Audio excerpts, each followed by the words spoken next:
Well, I would like to say thank you ever so much for this wonderful evening.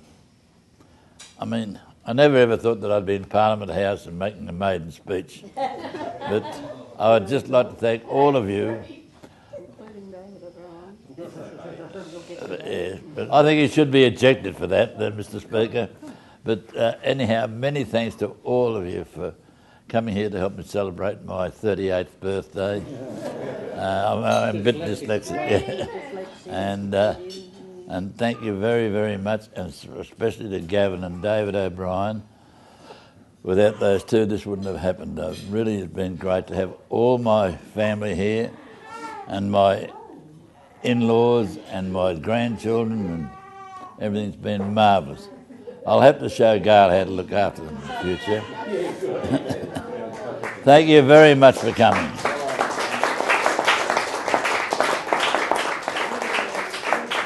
But I must tell you that when I was born, this day 83 years ago in Canberra, they hadn't even finished building the hospital then, and the midwife came up and said to my father, "Are you coming in, sir?"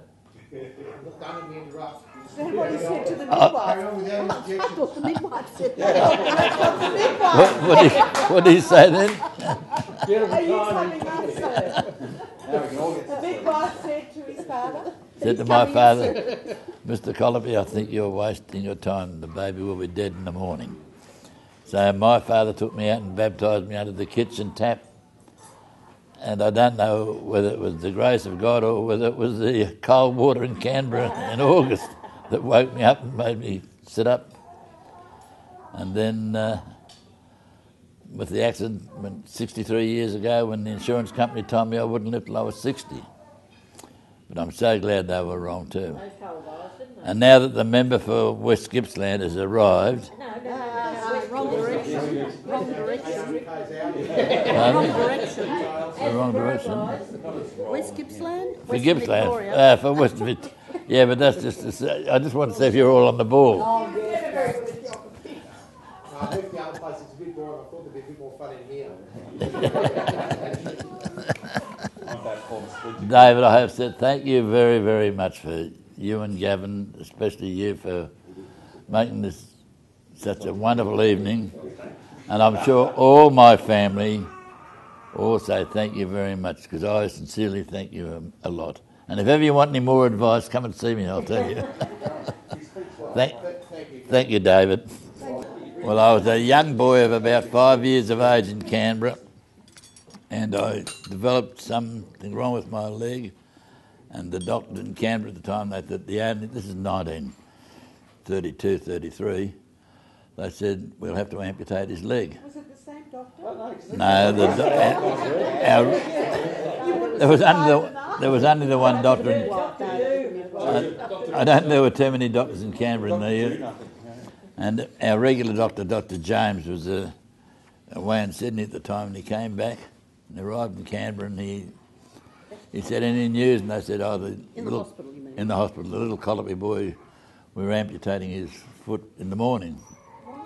And he came over and had a look, and he rang my father, and he said, I don't know what his Christian name was, but it was Dr. James here. I've been in Sydney, and what your son has, I think I can save the leg, but I have to have your permission to take over from the doctor. Dad said, yeah, and he did and saved my leg. What was the matter with him? I was originally from what they call school sores in those days. When I had Jensen Violet and all that sort of stuff on it, but anyhow I survived, and but I must say that I do enjoy staying at the Prime Minister's Lodge in Canberra. Where's David gone? I don't want to... He's gone all emotional, he's gone. He's left the room. He's going to introduce Like private most members people, to a bit of doctors in He's Canberra. decided they're more interesting than the other place after all. So I'm just thinking, if they had gone ahead with the amputation, if you had gone ahead with the amputation, would you have actually had 7 kids? Because it would have been tough to get a leg over.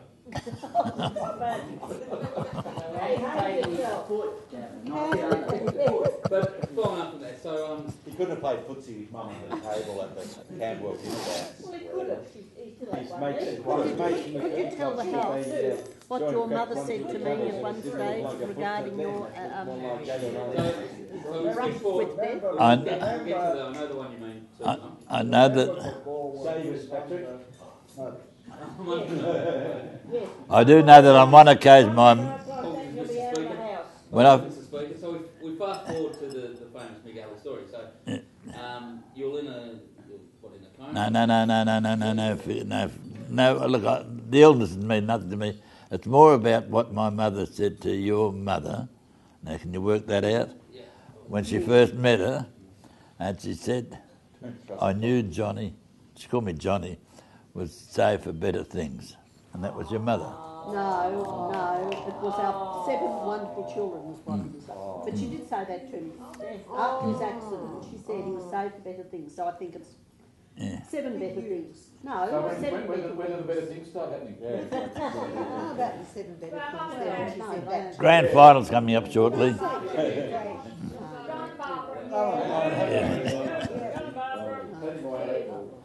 Can we drink to that? At the bonfire. Oh, yeah, well, see, it could have burned to death, couldn't it? Yeah. Oh, of course you had brushes Well, the with Jeff, cameraman didn't you? really I must.